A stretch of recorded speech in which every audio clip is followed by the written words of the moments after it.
In de Bonifatiuskapel in Dokkum organiseerde Stichting Ik Ben Wil een symposium met een thema omgaan met dementie. Er waren verhalen verteld uit de praktijk, maar ook uit de professionals wij. Siep van der Ploeg verzwaarde mij pianist Wiebe Kaspers de muzikale omlisting. En vorig jaar hebben we voor het eerst gedaan. En dit is nu de tweede keer. En eigenlijk willen we een beetje taboe doorbrekend werkje met Alzheimer bespreekbaar te maken. En dan zoals het eigenlijk wel van er zijn al zo'n 150 man in de kapel, dus het leeft heel bot. Een van de sprekers wie Ilona Cuperes. Dit haar persoonlijke verhaal deelde met de meesten. Mijn hart is diagnosticeerd met Alzheimer op een jonge leeftijd.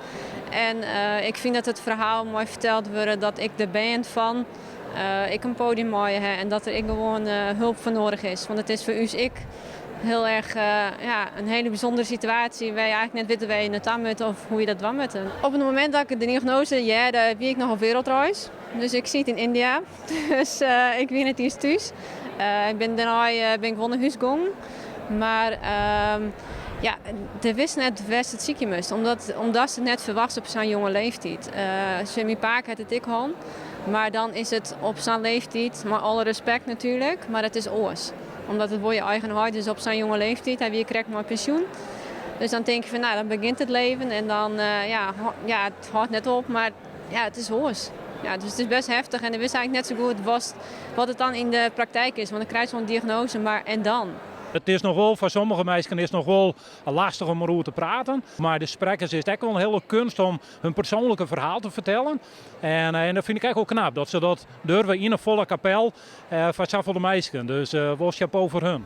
De meesten die na het symposium tak aanwien, kwamen net alleen uit Dokkum en omkrieten. Zelfs van buiten Friesland wien geïnteresseerde mensen naar de Bonifatiuskapel reizigen.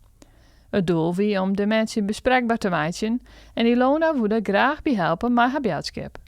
Nou, dat er ik oren manieren binnen om ermee om te gaan. Er zijn zoveel manieren, maar als je net weet waar het ziekje moet of wat je net weet wat manieren binnen, dat wordt eigenlijk mooi aan van goh, dit is mijn paard west. Neem mooi wat je er mooi niet meer kennen. En dit is net de enige manier. Er zijn zoveel manieren, maar in ieder geval dit is mijn manier hoe ik ermee omgang ben. En als ze dat maken, en ook iemand die er blij van wordt, dan is dat het missie al slagen voor mij betreft.